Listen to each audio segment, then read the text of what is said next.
Hello students, अभी बच्चों हम लोग जो पढ़ रहे हैं पृष्ठ रसायन के बारे में पढ़ रहे हैं। अभी तक अपन ने पृष्ठ रसायन के बारे में बहुत सारी चीज़ें पढ़ ली। अब बच्चों हम जो पढ़ रहे हैं कोलाइड हम लोगों ने पढ़ा था लास्ट क्लास में।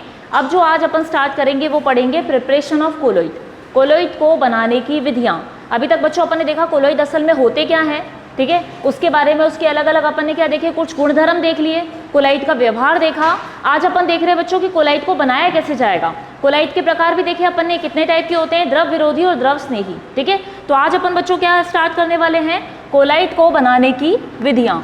कोलाइड विलयन को किस प्रकार बनाया जाता है। कोलाइडी विलयन लिख सकते हो, कोलाइडी सोल लिख सकते हो। तो कोलाइडी विलयन को बनाने की कौन कौन सी विधियाँ हैं वो अपन देखेंगे बच्चों। अब कोलाइडल सॉल्यूशन को बनाने से पहले आपको ध्यान हो तो कोलाइडी विलयन को हमने बच्चों दो भाग में बांटा था। एक अपन ने बताया था द्रव स्नेही प्रकार का होता है और एक बच्चों अपन लोगों ने कहा था कि द्रव विरोधी प्रकार का होता है, ठीक है।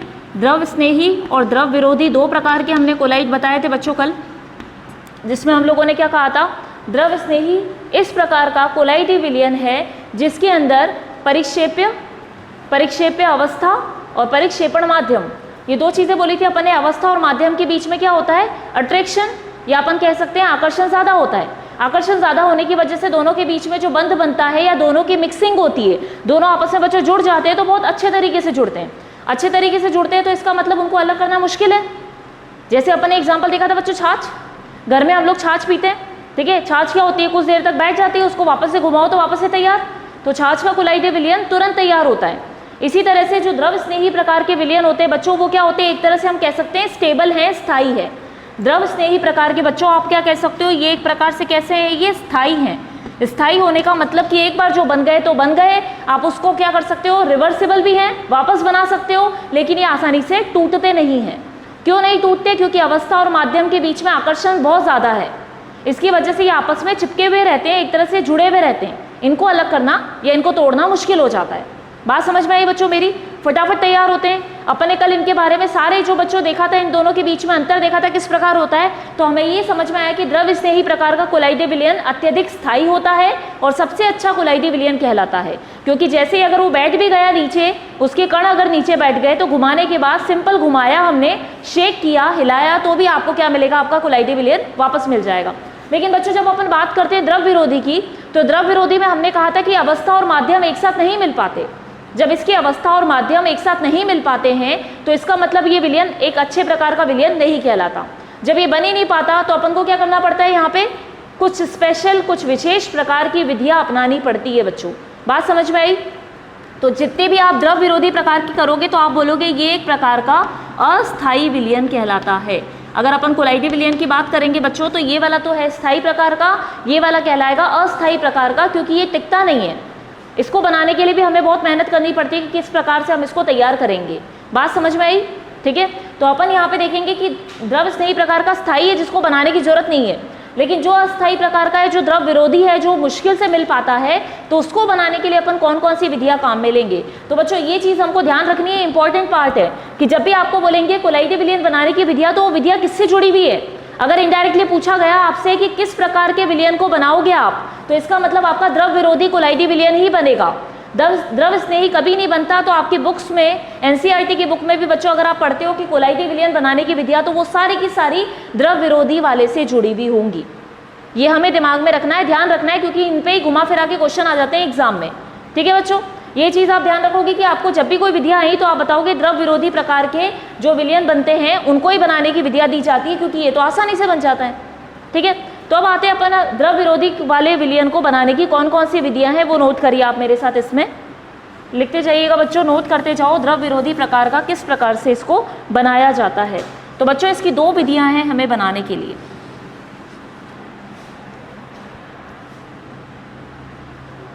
दो विधियां हैं अपने पास, वो नोट कर लेना बच्चों।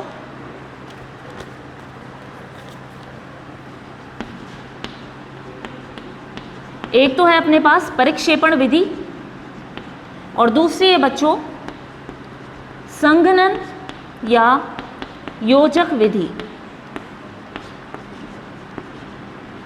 एक तो हो गई बच्चों अपने पास परिक्षेपण विधि और दूसरी हो गई संघनन या योजक विधि। और ये जो परिक्षेपण विधि है वो उसके भी बच्चों 2 पार्ट हैं, पहले आप लिख लो, मैं आपको समझाती हूँ ये चीज़। इसके भी आगे चल के अपन को और भी इसके पार्ट मिलेंगे। एक तो होता है यांत्रिक। बच्चों यहाँ पे जो विधियाँ अपन देखेंगे वो आप देखिएगा, यहाँ पे कोलाइडे विलयन को बनाने की विधि अपन ने कहा, द्रव विरोधी प्रकार के विलयन को हम लोग बनाएंगे। द्रव विरोधी प्रकार का विलयन बनेगा बच्चों तो यहाँ पे 2 प्रकार की विधियाँ दे रखी है, एक है परिक्षेपण विधि, एक होती है संघनन या योजक विधि। अब ये चीज़ बच्चों ध्यान से समझ लेना आप लोग क्या चीज़ है।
जैसे अपन कहेंगे ना बारिश हो रही तो बारिश में क्या हो रहा है, पानी की भाप की बूंदें ऊपर जा रही है, ठंडी होने के बाद इकट्ठी होके भारी हो जाती है, और भारी होने के बाद जब ऊपर टिक नहीं पाती तो नीचे बारिश के रूप में आ जाती है। यही तो पढ़ते हैं अपन, संघनन ही तो पढ़ते हैं पानी का।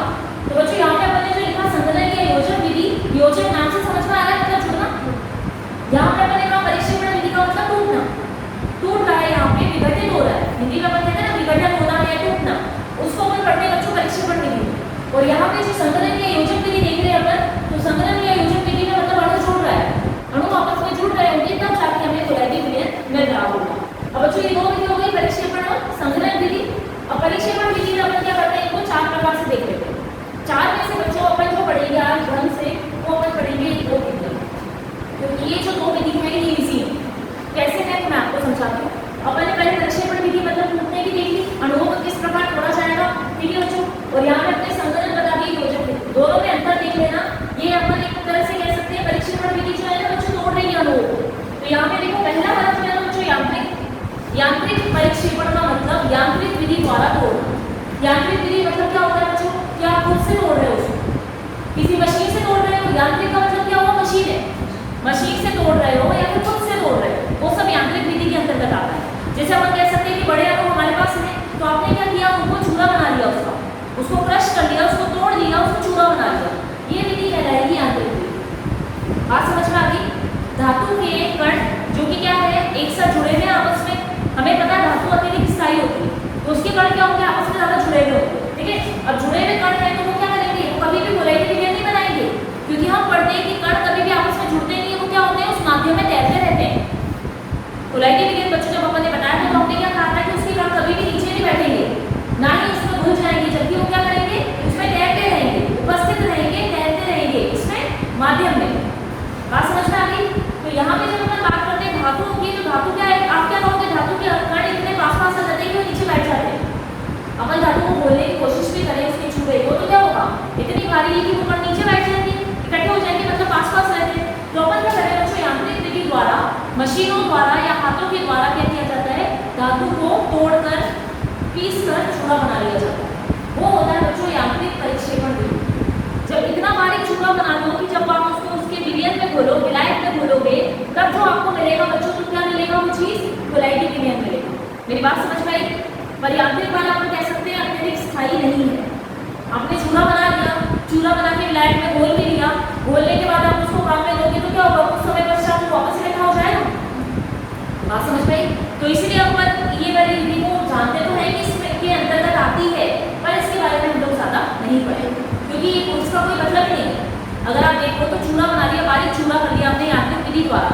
हमने कहा परिक्षेपण का मतलब तोड़ना, यांत्रिक परिक्षेपण का मतलब क्या हुआ, मशीनों द्वारा तोड़ दिया गया। बहुत ही बारीक पाउडर बना के आपने विलायक को उसको घोल लिया और कोलाइडी विलयन बना लिया, लेकिन वो कोलाइडी विलयन अत्यधिक स्थायी नहीं है। क्या जो द्रव विरोधी है अपन ने कहा कि अस्थायी है ना, लेकिन अपन कह रहे हैं कि कुछ ना कुछ विधियां तो लगानी पड़ेगी उनको बनाने के लिए। पाए तो जाते हैं, अपन कहेंगे विलयन में उपस्थित भी रहते हैं, ठीक है, लेकिन ज्यादा लंबे समय तक आप उनको स्टोर करके नहीं रख सकते, ठीक है। लेकिन यांत्रिक विधि द्वारा तो वो ज्यादा अपन कहोगे कि अपन कुछ टाइम के लिए भी नहीं रह रहा है। वो क्या हो रहा है, यांत्रिक विधि की बात कर रहे हैं ना अपन, तोड़ के आपने पाउडर बनाया तो अगर आपने घोलने की कोशिश की थी, कुछ मिनटों पश्चात ही वो नीचे बैठ जाए। ये मतलब अपन कहेंगे कि जो समय या गोल्ड का बनाते हैं, धातुओं का कोलाइडी विलयन बनाते हैं कि कुछ ना कुछ प्रक्रिया की जा सके, कई अपन कहते हैं इंडस्ट्री में, उद्योगों में काम आने वाले प्रक्रियाओं को काम में ले सके, तो उसके लिए कुछ घंटों तक तो वो सीमित रहे, कुछ घंटों तक तो स्थायी रहे। लेकिन जब यांत्रिक विधि की बात करते हैं तो आपको क्या बोला, जैसे मिट्टी का बात करते हैं अपन, मिट्टी को पानी में घोलोगे क्या होगा, पानी में घोलने के बाद नीचे बैठ जाएगी, फटाफट नीचे बैठेगी कि आपको कभी भी मिट्टी का विलयन नहीं मिलेगा। बात समझ में आई? तो यांत्रिक विधि अपन नाम से जब देखते हैं ना बच्चों कि क्या हो रहा है यहाँ पे, अब आपको ना ये चीज़ जो मैं समझा रही हूँ ना वो आपको सेकंड मेथड से समझ में आएगी कि मैं ऐसा क्यों कह रही हूँ कि ये स्थायी नहीं है और सेकंड वाला उसके कंपैरिजन में स्थायी होगा, क्योंकि कुछ चीज़ हमें चाहिए जो अणुओं को आपस में मिलने नहीं दे। बात समझ में? आपने देखा होगा कई जगह पे क्या होता है बच्चों कि कुछ कर्मचारी स्ट्राइक कर देते हैं।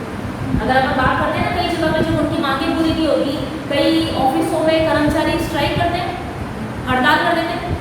हड़ताल क्यों करते हैं, सब एकजुट हो जाते हैं, कंपनी के उच्च अधिकारी अलग हो जाते हैं और वो सारे एम्प्लॉय और कर्मचारी होते हैं वो सब एक साथ हो जाते हैं कि हम तो अलग हैं और ये लोग अलग हैं, हम इनके खिलाफ बोलेंगे।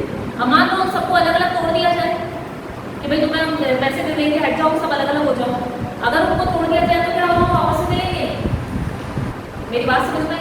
ठीक है, लेकिन तोड़ने के लिए फिर आपको कुछ ना कुछ ज़्यादा पावर यूज करनी पड़ेगी, ज़्यादा शक्ति लगानी पड़ेगी। शक्ति को किसी भी रूप में हो सकती है कि भाई आपको ज़्यादा बेनिफिट मिल जाएगा, ज़्यादा फायदा दे देंगे, नौकरी पे ही दे देंगे, वो दे देंगे, एक एक करके तोड़ दिया तो फिर हड़ताल खत्म। बात समझ में आई? ठीक है, लेकिन अगर आप जब तक पावर नहीं यूज में लोगे, आप सोचो कि भाई ऐसे तोड़ दो तो तोड़ेंगे। तो अपन यहाँ पे ये चीज़ बोली, यांत्रिक का मतलब क्या हुआ कि आपने पाउडर तो बना लिया, चूड़ा बना लिया बच्चों, उसको विलायक में घोल भी दिया, घोलने के बाद आपने देखा तो कुछ समय पश्चात वो इकट्ठे हो जाएगी, क्योंकि कोई भी हम ऐसी चीज़ नहीं डालते उसमें कि उसको अलग अलग रख सके। धातु के कण क्या है, धातु के कण ऐसे है कि उनको अगर आपने कुछ समय तक रखा, अपने पास रखा, तो वो क्या होंगे, धीरे धीरे धीरे करके इकट्ठे हो जाएंगे, वो इकट्ठे होकर वापस से धातु बना लेंगे, विलयन में वो टिक ही नहीं पाएंगे। और जब उनका कोलाइडी विलयन उनको मिलेगा कि यांत्रिक विधि द्वारा, तो क्या होगा, एक तरह से अस्थायी। अस्थायी मतलब थोड़ी देर के लिए भी नहीं बचा। मेरी बात समझ में? तो मैंने आपको पहले बताया कि जब अपन जो परिक्षेपण विधि में पढ़ेंगे बच्चों, जिनमें क्वेश्चन ज़्यादा आते हैं वो होते हैं लगभग ये दो मेथड, वैद्युत परिक्षेपण विधि और एक है प्रैक्टिकल। आपके नोट्स में 4 मेथड दे रखे हैं, या तो एक है वैद्युत परिक्षेपण विधि है, प्रैक्टिकल है, और चौथा वाला अल्ट्रासोनिक तरंगों द्वारा परिक्षेपण। इसमें क्या किया जाता है बच्चों, मैं फोर्थ वाला समझा देती हूँ, जो हम नहीं पढ़ रहे उसको हम शॉर्ट में देखें। यानी कि बात समझ में आ गया, पाउडर बनाया, चूड़ा बनाया, विलायक में घोला, कोलाइडी विलयन बनेगा, लेकिन ज़्यादा स्थायी नहीं, ज़्यादा मतलब कुछ समय के लिए भी स्थायी नहीं होगा, क्योंकि कण वो चूड़ा होने के बाद भी आपस में वापस इकट्ठे होंगे और धातु बना लेंगे। क्योंकि हम ये जो पढ़ते हैं बच्चों द्रव विरोधी वाला, वो हम अधिकतर जो देखेंगे इसके उदाहरण वो सारे धातु के कोलाइडी विलयन ही होंगे। बात समझ में आ गई? उसके बाद अपने लास्ट वाला का अल्ट्रासोनिक तरंगों द्वारा परिक्षेपण। इसमें क्या किया जाता है बच्चों, अल्ट्रासोनिक तरंगे होती है, अल्ट्रासोनिक तरंगे होती है, जैसे अपन बोलते हैं ना एक्स तरंगे, वाई तरंगे, ठीक है, गामा तरंगे होती है, और यूवी तरंगे बोलते हैं अपन, ठीक है, पराबैंगनी किरणें बोलते हैं। तो इसी तरह से अल्ट्रासोनिक तरंगे भी होती है। तो अपन क्या करते हैं, एक आपने क्या किया, एक बीकर ले लिया, बीकर के अंदर आपने जल लिया और जल के अंदर आपने अपनी धातु ले ली। बात समझ में? ठीक है, अब क्या कर रहे हो बच्चों, आप तरंगों के द्वारा उस धातु को उसके छोटे छोटे कणों में तोड़ने की कोशिश कर रहे हो। बात समझ में आ रही है मेरी? अपन क्या करते हैं बच्चों, एक्सरे देखते हैं ना, एक्सरे हमारे शरीर का एक्सरे होता है, उसमें क्या होती है, तरंगे वहाँ से टकरा के उनका जो अपना इंटरनल ऑर्गन होते हैं, अपने जो शरीर के आंतरिक अंग होंगे उनके बारे में क्या करेगा बच्चों, वो सारी जानकारी देता है कि आपका पेट के अंदर कैसा है, ठीक है, हमाशय अग्नाशय जो आप देखते हो, फेफड़े, दिल, इनकी स्ट्रक्चर, ये सब मतलब अपन जो सोनोग्राफी देखते हैं, सोनोग्राफी की बात की जाती है, एक्सरे की बात की जाती है बच्चों, तो वो इंटरनल ऑर्गन की जानकारी देते हैं, क्योंकि तरंगे वो चित्र बना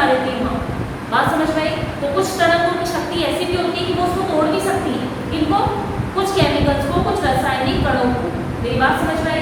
तो आप क्या कर रहे हो, अब तोड़ने के लिए तो यांत्रिक विधि ले ली, और आप क्या कर रहे हो, कणों को तोड़ने के लिए अल्ट्रासोनिक तरंगों को मापने ले रहे हो। आप अल्ट्रासोनिक तरंगों को एक प्रकार की विशेष तरंगें समझ सकते हो जो किसी भी रासायनिक अपन कहेंगे पदार्थ को तोड़ने की शक्ति रखती है। रासायनिक पदार्थ को तोड़ने के लिए अल्ट्रासोनिक तरंगें काम में ली जाती है। बात समझ में आई? ठीक है, अल्ट्रासोनिक तरंगें क्या कर रही है, आपके रासायनिक पदार्थ को तोड़ती है, मतलब आपकी धातु को तोड़ने का काम कर रही है। हमने पहले ही समझा दिया द्रव विरोधी मतलब धातु की गोलाई के विलयन होंगे, धातु की गोलाई के विलयन आसानी से बनते नहीं है। तो अपन ने पहली विधि बता दी परिक्षेपण मतलब तोड़ो। एक तो आपने क्या कहा, मशीन से चूल्हा बनाया, एक आप तरंगों के द्वारा तोड़ रहे हो। तरंगों के द्वारा तोड़ने के पश्चात क्या होंगे बच्चों, अलग अलग कण हो जाएंगे। फिर उन्हीं कणों को अपन क्या करेंगे, वो जो कण आपको मिलेंगे यहाँ पे अल्ट्रासोनिक तरंगों द्वारा टूटने के बाद वो कणों को अपन कोलाइडल विलयन बनाने के लिए काम करेंगे। बात समझ में आ गई? एक आपने यांत्रिक मशीन से तोड़ा, एक आपने अल्ट्रासोनिक तरंगों द्वारा तोड़कर कोलाइडल विलयन बनाया। यहाँ तक समझ में आ गया? ठीक है, ये दो मेथड आपने देख लिए जो आपके नोट्स में भी हैं, आप पढ़ोगे एक बार में आपको समझ में आ जाएगा, उसमें ज़्यादा मेहनत नहीं है। अब आपको मेन जो बच्चों एग्जाम में आता है ना, विद्युत परिक्षेपण मतलब आप विद्युत मतलब इलेक्ट्रिसिटी, इलेक्ट्रिसिटी विद्युत धारा की उपस्थिति में क्या बना रहे हो बच्चों, धातु का कोलाइडल विलयन बना रहे हो। अभी कैसे बनता है ये हम पूरा डायग्राम के साथ समझेंगे, मैं भी आपको बताऊंगी। पर ये चीज देख लो, विद्युत परिक्षेपण का मतलब क्या हो रहा है, विद्युत धारा की उपस्थिति में विद्युत धारा प्रवाहित करने के बाद अपन धातु के कोलाइडल विलयन तैयार कर रहे हैं। और ये विधि कहलाती है ब्रेडिंग की आर्क विधि। ब्रेडिंग की आर्क विधि आपके एग्जाम में आ सकती है बच्चों, ये इंपॉर्टेंट है। परिक्षेपण विधि जब अपन पढ़ते हैं कोलाइडल विलयन को बनाने की ब्रेडिंग आर्क विधि का वर्णन करो तो पूरा डायग्राम के साथ, पूरे चित्र के साथ आपको इसको समझाना होगा। ठीक है, वो भी अपन इसको भी अच्छे से देखेंगे ताकि हमको पूरा प्रोसेस समझ में आए। ठीक है, उसके बाद व्यक्तिगत कहते हैं बच्चों, व्यक्तिगत का मतलब क्या होता है, व्यक्तिगत बोलते हैं आपने पढ़ा है कि अवक्षेप बनते हैं बच्चों, अवक्षेप जो बनते हैं उस अवक्षेप को, अवक्षेप किसके होते हैं, असल में धातुओं के तो अवक्षेप होते हैं। अगर आपको याद हो तो अपने रेशियो देखी थी, AgNO3 प्लस HCl, HNO3 बना था और अपने को AgCl का अवक्षेप मिला। तो असल में अवक्षेप किसका मिला, सिल्वर क्लोराइड का। चांदी का अवक्षेप आपको मिल गया बच्चों, चांदी क्या असल में धातु तो है, धातुओं के अवक्षेप मिलते हैं। उस अवक्षेप को हम क्या करते हैं बच्चों, कोलाइडल विलयन में परिवर्तित कर देते हैं। अब आप सोचोगे कैसे, तो ये हम कोई विधि इसके अंदर पढ़ेंगे। क्या होता है बच्चों कि आप अगर आप अवक्षेप की बात करते हो, अवक्षेप क्या होता है, नीचे बैठने वाली चीज, इसका मतलब वो कोलाइडल तो कभी नहीं हो सकता। बात समझ में आई? कोलाइडल विलयन अवक्षेप को अपन नहीं कह सकते क्योंकि अवक्षेप नीचे बैठ रहा है, वो निलंबन प्रकार का विलयन कहलाएगा जिसमें नीचे बैठ जाती चीज जाती है ना। तो आप कहोगे कि आप अवक्षेप जो बनना कहलाता है वो क्या करेंगे, एक तरह से निलंबन का उदाहरण है। लेकिन अपन क्या कर रहे हैं बच्चों, जो आपके पास अवक्षेप आ रहा है, धातु का अवक्षेप आ रहा है, उस धातु के अवक्षेप को आप किसमें बदल रहे हो, धातु की कोलाइडल विलयन में।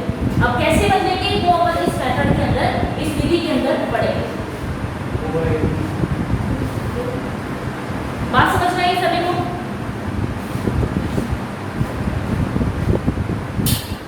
ठीक है बच्चों, ये चीज समझ में आई सभी को? अपन क्या बात कर रहे हैं, हमने कहा व्यक्तिकरण में हम क्या कर रहे हैं, अवक्षेप को धातु के कोलाइडल विलयन में बदलेंगे। अब वो धातु के कोलाइडल विलयन में किस प्रकार बदलेंगे वो अपन आगे चल के इसका पूरा अपन जो विधि है वो विधि देखेंगे।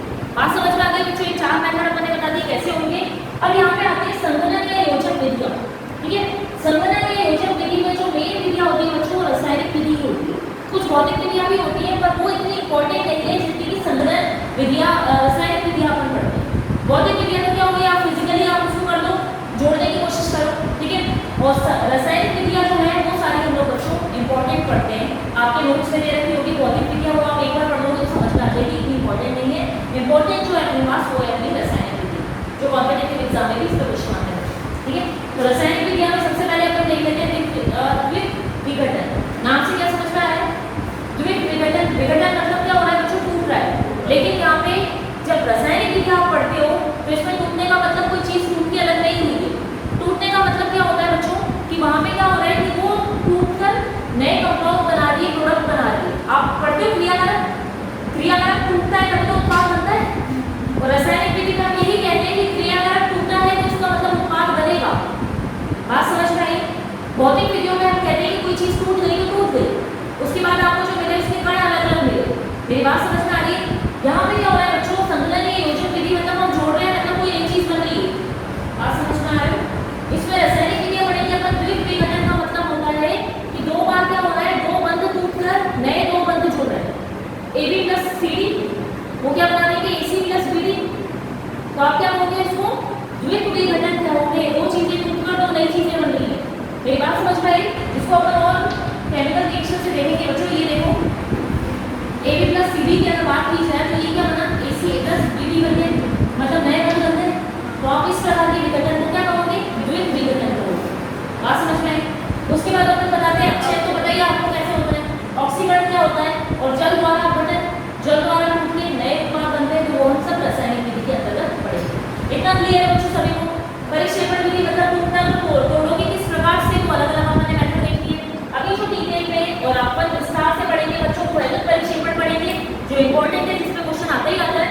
और दूसरा वाला अपन पढ़ेंगे व्यक्तिगत विधि, ठीक है, किस प्रकार होती है वो आपको आराम से समझ में आ जाएगी। उसके बाद संगणकीय योजक विधि में रासायनिक विधियां हम यहाँ पे डिस्कस करेंगे। क्लियर है ये चीज? आगे बढ़ते हैं अपन, ठीक है, नोट करते चलना मेरे साथ।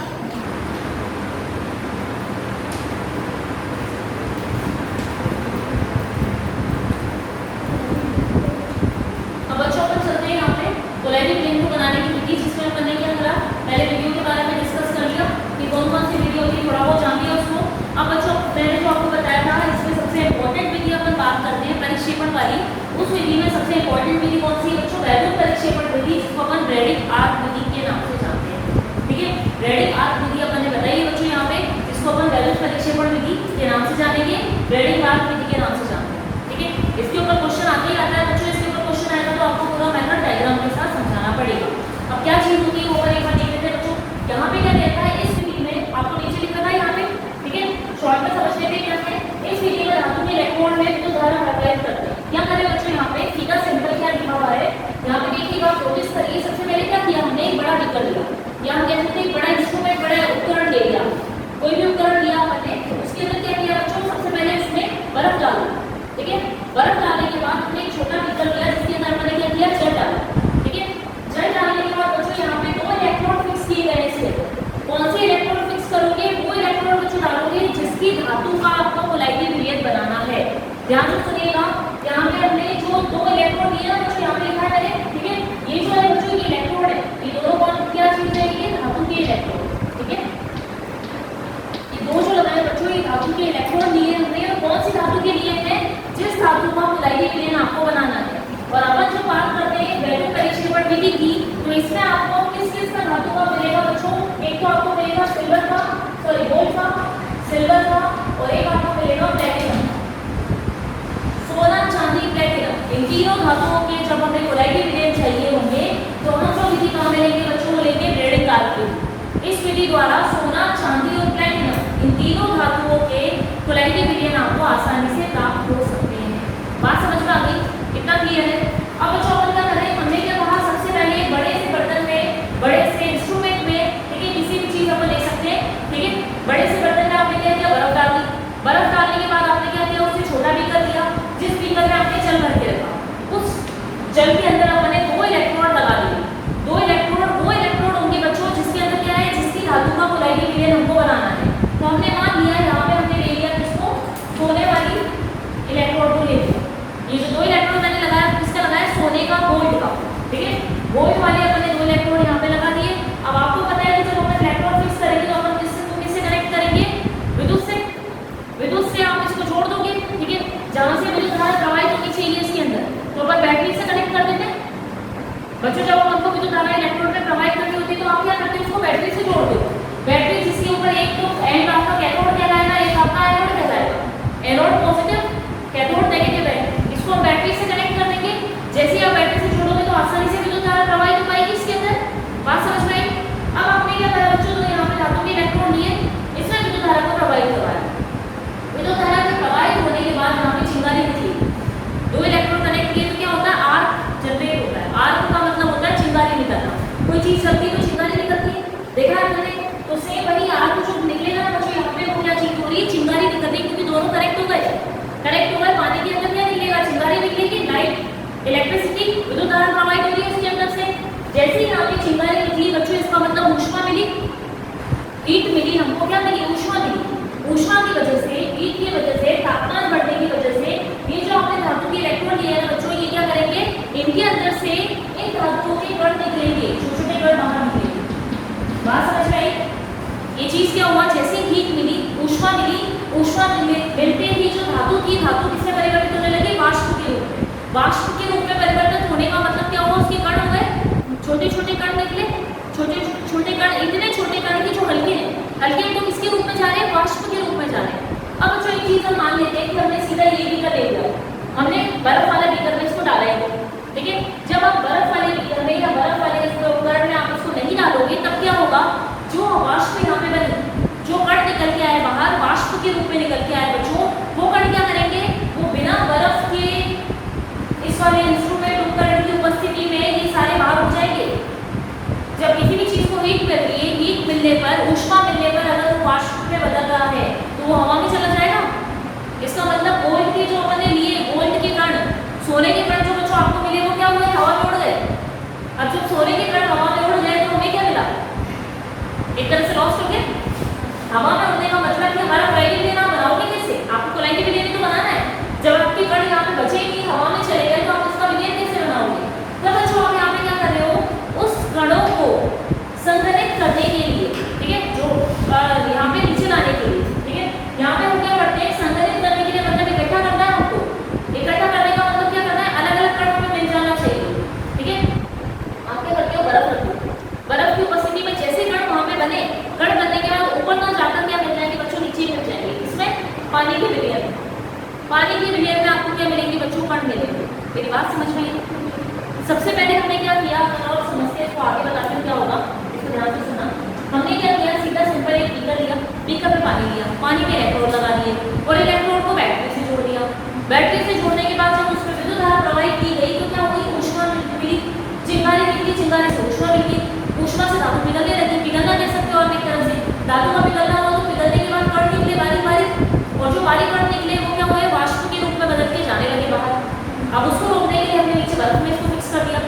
बर्फ में डालते ही क्या हुए? जो कण उड़ रहे थे, उड़ने की बजाय नीचे उसी में जल में उपस्थित रह गए। मतलब ये कण क्या कर सकते थे बच्चों? बाहर जा सकते थे जब यहाँ पे बर्फ नहीं होती, लेकिन ये क्या हो? बर्फ की उपस्थिति में इसी जल में उपस्थित रहे। अब क्या होगा? ध्यान दो, है ना, ध्यान से सुना बच्चों। अब क्या होने वाला है? अब कण आ गए, जल में आ गए।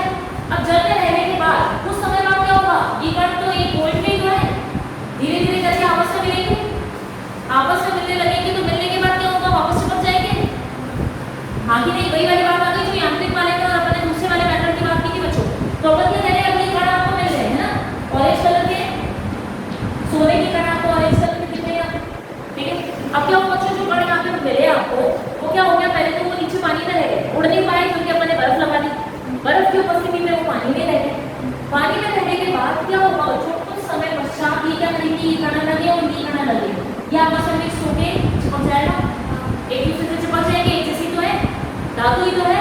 ठंडा हो गई, ज्यादा ठंडा हो गई तो वापस पास आके क्या होगी? नीचे बैठ जाएगी। लेकिन हम यहाँ पे एक चीज डालते हैं बच्चों, हम यहाँ पे एक इलेक्ट्रोलाइट डालते हैं।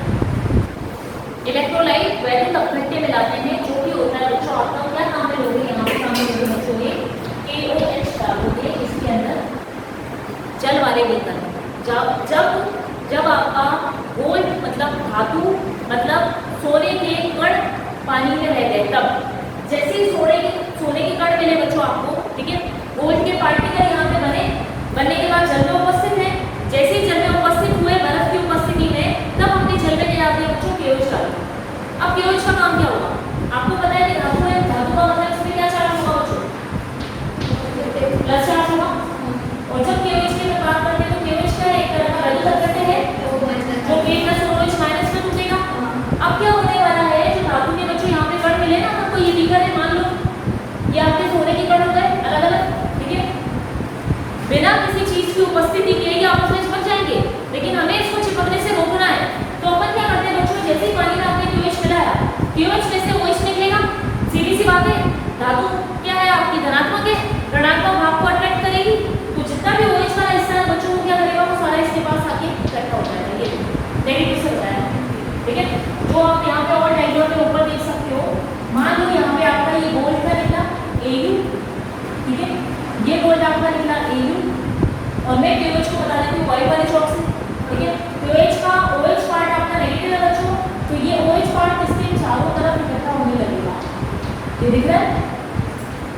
हम मान लेते हैं कि यहाँ पे क्या हुआ है? दो कण थे, ये देखो गोल्ड के सोने के दो कण अलग अलग निकले, ठीक है। अब ये हो सकता था कि दोनों आपस में चिपक जाते, है ना, चिपक के वापस से सोना बन जाता, तो मतलब अपनी की मेहनत बेकार जाती। उस मेहनत को बचाने के लिए हम लोगों ने क्या किया, इसमें KOH डाला। KOH डालते ही K प्लस अलग, OH माइनस अलग। OH माइनस था तो हमें पता है सीधा धातु से चिपकेगा। अब OH माइनस की वजह से उसने क्या किया, धातु को चारों तरफ से कवर कर लिया, घेर लिया कि भाई इसको किसी दूसरे वाले से जुड़ने नहीं देना, अलग कर दो इसको, ठीक है। जैसे पहले बता रही थी ना, कर्मचारी को पॉलिसी देके अलग कर दो कि भाई दूसरे हम अच्छी बेनिफिट दे देंगे, उसको मना के अलग लेगा तो दूसरे वाले से मिक्स नहीं हो पाएगा और स्ट्राइक नहीं होगी, ठीक है। तो यहाँ पे अपने ये चीज बता दी बच्चों, दो अलग अलग कण है, दोनों कणों को आपस में रोकने के लिए हम लोगों ने क्या किया, KOH डाल दिया। KOH डाल के OH वाला हिस्सा जो था माइनस था, ऋणात्मक था, वो ऋणात्मक वाला हिस्सा गोल्ड मतलब सोने के कण से जाके चिपक गया। जब सोने के कण के चारों तरफ एक परत बन गई तो वो परत कैसे बनी बच्चों, नेगेटिव परत बन गई, ऋणात्मक परत बन गई, दूसरे कण के बाद भी ऋणात्मक परत बन गई। अब मान के लिए कि ये दोनों पास में आने की कोशिश करेंगे तो भी क्या होगा, नेगेटिव नेगेटिव है, ऋणात्मक ऋणात्मक क्या होगा, प्रतिकर्षण होगा, दूर दूर जाएगा, पास आने नहीं देगा। और जब ये पास नहीं आने देगा बच्चों तो अपन को जो विलयन में मिलेगा वो क्या मिलेगा, सोने का कोलाइडी विलयन। जो बच्चों मिलेगा ना आपको विलयन जल में, वो क्या मिलेगा आपको, सोने का कोलाइडी विलयन मिलेगा। क्योंकि सोने का कोलाइडी विलयन में क्या है कि सोने के कण अलग अलग हैं और इतने हल्के हैं, क्योंकि वाष्प बोला हमने, जब वाष्प बनी, वाष्प का मतलब कण बहुत हल्का है, बहुत छोटा है, बहुत हल्का है, और वो क्या करेगा, जल में तैरता रहेगा। इसका मतलब उसने सोने का कोलाइडी विलयन तैयार कर लिया। ये बात समझ में आई सभी को। अपन ने बोला इस स्थिति में धातु के इलेक्ट्रोड में विद्युत धारा प्रवाहित करते हैं, ठीक है। उसके बाद इलेक्ट्रोड जल में रखे जाते हैं और जल से भरा लेकर बर्फ से भरे उपकरण में रख दिया जाता है, ठीक है। आपने क्या करा, जल में पहले इलेक्ट्रोड फिक्स करे, उसके बाद जल वाले बीकर को बर्फ वाले बीकर में रख दिया, ठीक है।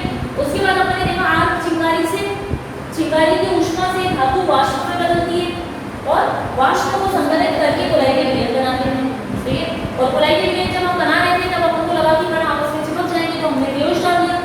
KOH का OH वाला हिस्सा धातु के चारों तरफ जाके इकट्ठा हो गया, नकारात्मक परत बना दी। वो नकारात्मक परत दूसरे वाले से नकारात्मक था, दूसरा जो ऋणात्मक था, ऋणात्मक परत एक की बन गई, दूसरे के ऊपर भी बनेगी, दोनों में प्रतिकर्षण होगा, दोनों कण दूर दूर भागेंगे, इस वजह से आपस में मिक्स नहीं हो पाएंगे और इसी वजह से हमारा जो विलयन बना रहेगा वो कोलाइडी विलयन ही बना रहेगा। क्योंकि सोने के कण क्या बना है, पानी तैर रहे हैं। बात समझ में, जब किसी भी अवस्था के कण माध्यम में तैर रहे होते हैं उसी चीज अवस्था को अपन क्या कहते हैं बच्चों, उस सिस्टम को अपन कोलाइडी विलयन कहते हैं। बात समझ में आ गई, क्या कहा मैंने, क्लियर है ये चीज। अपन अब आपको समझ में आ गई कि मैनुअल प्रक्षेपण विधि, ब्रैडी आर्क विधि क्या होती है। आर्क मतलब चिंगारी, ये इलेक्ट्रोड को रख के चिंगारी बना रहा है, चिंगारी से धातु को कणों में बदल रहा है और उन कणों को क्या कर रहा है, ऊष्मा में परिवर्तित होने से बचाने के लिए बर्फ रख देते हैं ताकि बर्फ रहेगी तो बाहर निकलेंगे और उसके बाद अपन KOH और डाल देंगे तो फिर आपस में जुड़ने का सवाल ही पैदा करेगा। बात समझ में आ गई सभी को, क्लियर है ये वाला मैटर। अब बच्चों अपन चलते हैं दूसरे वाले में, जो अपना क्या है प्रैक्टिकल है। प्रैक्टिकल में मैंने आपको क्या कहा था, अवक्षेप को हम क्या कर रहे हैं, कोलाइडी विलयन में बदल रहे हैं। कोलाइडी विलयन में अवक्षेप कैसे बदलेगा बच्चों, तो उसको बदल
ऋणात्मक परत बना के दोनों को चिपकने से रोक देता है।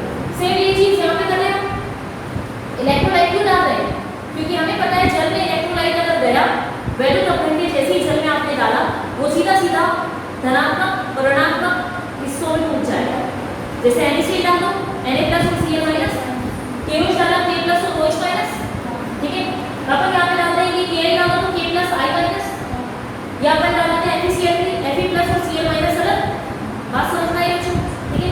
तो अपन यहाँ पे जल और ताजा अवक्षेप लेंगे, अवक्षेप आपने लिया KOH डाला, KOH एक वैद्युत अपघट्य है, वो वैद्युत अपघट्य डालके आपने जोर जोर से उसको हिलाया, हिलाने के बाद क्या होगा, आपस में अच्छे से मिक्स हो जाएंगे।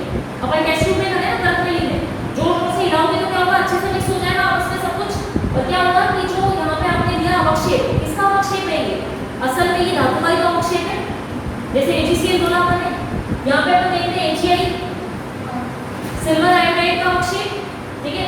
यहाँ पे तो देख रहे हैं आयरन का अवक्षेप देख रहे हैं यहाँ पे, ठीक है। आयरन का हाइड्रोक्साइड है तो आयरन का अवक्षेप मिल रहा है बच्चों यहाँ पे। AgI मैंने एग्जांपल लिखे हैं यहाँ पे, और भी उदाहरण है। AgI का अवक्षेप देखा आपने, यहाँ पे अवक्षेप देखा, यहाँ पे सिल्वर है, यहाँ पे आयरन है। बात समझ में आई?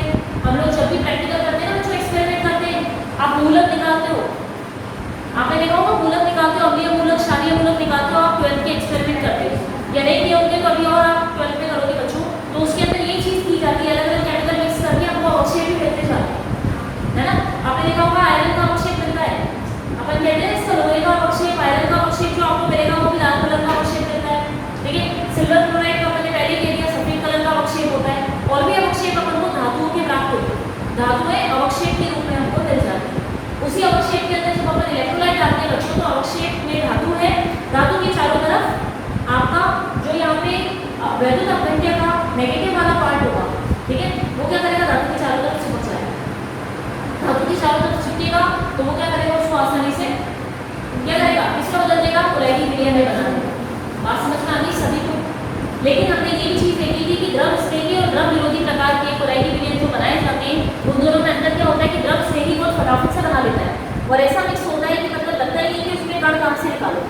लेकिन द्रव विरोधी प्रकार का जो बनता है बच्चों, अपन देखते हैं किस प्रकार बन रहा है, तो आपको समझ सकते हो कि जब माध्यम में वो इस प्रकार उपस्थित होगा तो इतना ज्यादा मिक्स नहीं होता जितना कि द्रव स्नेही है। बात समझ में? जैसे गोंद में से मैं कहूँ गोंद के कण अलग निकालो, पानी अलग निकालो, आप निकाल नहीं पाओगे, निकालना मुश्किल है। लेकिन यहाँ से बोला जाए तो किसी न किसी विधि द्वारा अपन जो ये सोने के कण है अलग अलग पानी में तैरता है उसको आप अलग कर सकते हो और पानी को अलग कर दो। बात समझ में? तो द्रव विरोधी और द्रव स्नेही हम लोग को अच्छे से समझ में आ गया कैसे होता है।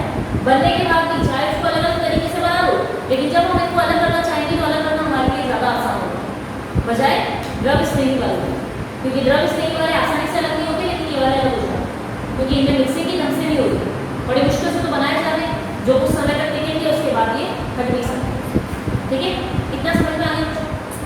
क्योंकि अस्थायी हो, अस्थायी होने का मतलब ये प्रॉपर तरीके से मिक्सिंग हुई नहीं, बन गए जितना प्रोसेस करना है कर लो, उसके बाद ये अलग हो जाता है। बात समझ में आ गई सभी को? बन कैसे रहे वो भी समझ में आ गया।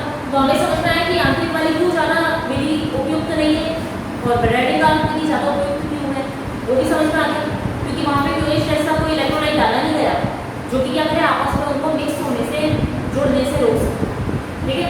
ब्रेडिंग वाली विधि में काम में लेते हैं क्यूएच, दूसरा हमने प्रैक्टिकल करने में काम में लिया, क्यूएच नहीं लिया, कोई भी उपयुक्त आप इलेक्ट्रोलाइट काम में ले सकते हो। और बच्चों ध्यान रखना यहाँ पे क्या होना चाहिए, जो भी इलेक्ट्रोलाइट आप काम में लेते हो वो आयन आपकी क्रियाकारक से मिलता जुलता होना चाहिए। बात समझ में आई? जैसे मैंने एक एग्जांपल लिया AgI का, AgI का AgI में डाल दो, ये भी क्या है इलेक्ट्रोलाइट है, ये इलेक्ट्रोलाइट आप डाल सकते हो बच्चों, ठीक है। तो यहाँ पे देखो, यहाँ पे AgI है तो इसमें भी AgI है, दोनों को एक से क्रियाकारक के कण मिलने चाहिए, इससे आपके इलेक्ट्रोलाइट या वैद्युत अपघट्य से, ध्यान रखना बच्चों, क्रियाकारक के कण वैद्युत अपघट्य से मिलने चाहिए, या हम कहेंगे अवक्षेप के कण वैद्युत अपघट्य से मिलते जुलते होने चाहिए। इसमें अगर सिल्वर है तो आपने सिल्वर वाले अवक्षेप डाला, बात समझ में आई, सिल्वर वाले वैद्युत अपघट्य डाला अवक्षेप, ठीक है। या तो आपने के डाल दिया, के में आई जो है आयोडीन, यहाँ पे भी आयोडीन है, बात समझ में आ गई। तो एक तरह से क्या होगा, जो अवक्षेप आपको मिलेगा, जो कोलाइडी विलयन मिलेगा वो आपको उपयुक्त कोलाइडी विलयन मिलेगा। अब यहाँ पे बात करते हैं FeOH3 की, यहाँ पे क्या करते हैं FeCl3 वाला डाला, क्योंकि जो आप यहाँ पे बच्चों को ले रहे हो, धातु ले रहे हो, धातु की तो ऑक्सीकरण अवस्था कुछ ना कुछ होगी, उस ऑक्सीकरण अवस्था के अनुसार ही आपको क्या लेना पड़ेगा, यहाँ पे ऋणायन लेना अवक्षेप जो बना है, अवक्षेप की कुछ ना कुछ क्या होगी, ऑक्सीकरण अवस्था होगी। उस ऑक्सीकरण अवस्था के आधार पर ही वो क्या करेगा, रणयन से जुड़ेगा। तो उसके लिए उपयुक्त रणयन होना चाहिए, और उपयुक्त रणयन कब मिलेगा, जब उसमें आप उपयुक्त वैद्युत अपघट्य मिलाओगे। तो अपने परिभाषा में लिखा है उपयुक्त वैद्युत अपघट्य मिलाया जाता है। इसका मतलब क्या हुआ, अगर आयरन वाला है यहाँ पे बच्चों, तो हमने आयरन का ही वैद्युत अपघट्य इसमें डाला, FeCl3 डाला, ताकि अपन को पता है कि यहाँ पे क्लोराइड जो है वो आसानी से आयरन से जाके मिल जाएगा। आयरन से इससे परत बना ली, FeCl3 मतलब ClCl आयन जुड़ गए, तो मतलब यहाँ पे क्या हुआ, धातु को उसने क्या करा, अणुओं को, धातु के अणुओं को आपस में जुड़ने से रोक दिया, तो कोलाइडिक विलयन तैयार है। बात समझ में आ गई सभी को? ये मेथड क्लियर है बच्चों? फैक्टराइजेशन कैसे होता है, प्रैक्टिकल कैसे करते हैं अपन? वैद्युत अपघट्य वाला देख लिया आपने, एक तो रेडिकल विधि हो गई, और दूसरा वाला आपने प्रैक्टिकल वाली विधि को समझ लिया। Is that clear? इसको कोई डाउट है किसी को भी? कोई चीज है जो नहीं समझ में आई? क्लियर हो गया बच्चों? अब आगे चलते हैं अपन अपने रासायनिक वाले को। रासायनिक वाला पढ़ लेते हैं अपन, उसके बाद आगे बढ़ेंगे, ठीक है? यहाँ पे देखो बच्चों, अब आ जाते हैं हम लोग अपनी रासायनिक विधि में, ठीक है? भौतिक विधियाँ देखी, भौतिक क्या अपन ने देखी बच्चों, वहाँ पे परिक्षेपण विधियाँ देखी किस प्रकार से होती है। अब संघनन विधि अपन ने देखा था, ये रोचक विधि की बात करते हैं, तो रासायनिक विधियाँ थी उसमें, रासायनिक विधि में एक तरह से देख सकते हो रासायनिक अभिक्रिया द्वारा ही अपन कोलाइडिक विलयन को तैयार करते हैं, ठीक है? कैसे तैयार करें बच्चों? सबसे पहला है अपना द्विघटन द्वारा। विघटन होना मतलब टूटना, द्विक मतलब डबल बार।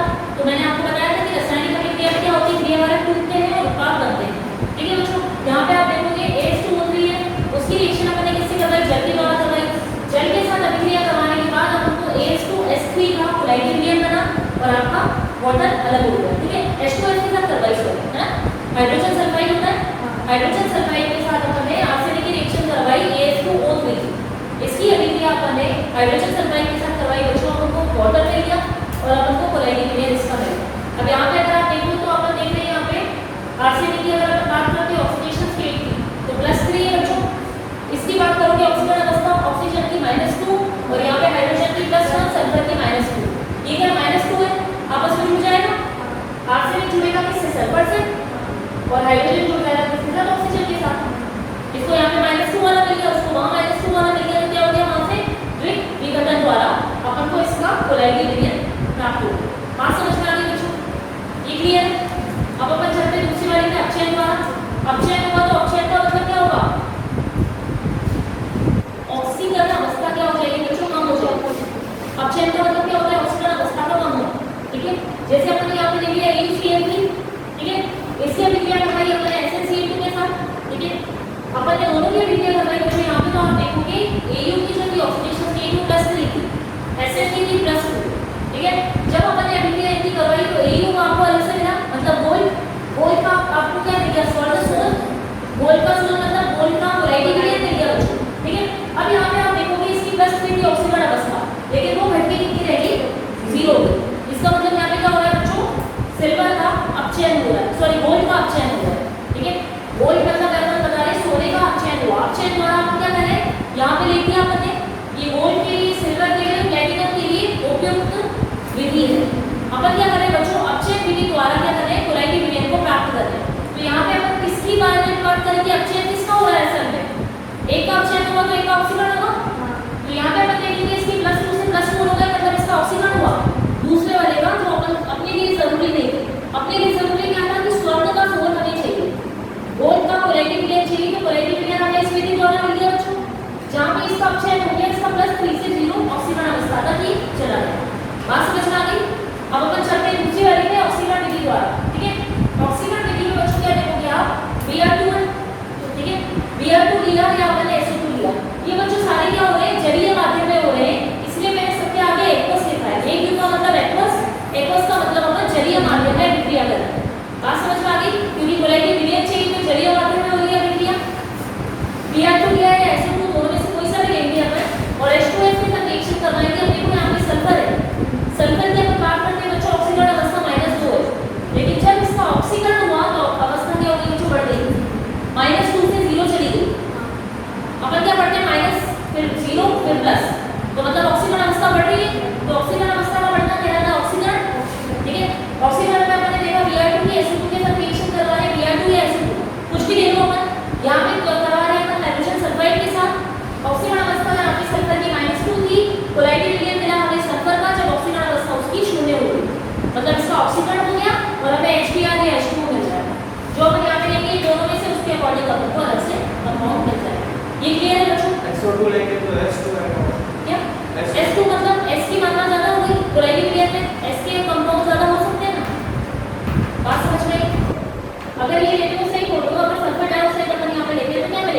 वाटर बन जाएगा। वाटर अपना क्या बोलते हैं, जलीय माध्यम है, तो इससे तो मतलब ज़्यादा भी हो सकता है, और सल्फर यहाँ पे ज़्यादा हो सकती है, ठीक है। सल्फर 2 भी हो सकता है, और वो बोलते हैं कि कोलाइडी विलयन करता है तो 1 है, 2 अणु है, ज़्यादा भी हो सकता है, ठीक है।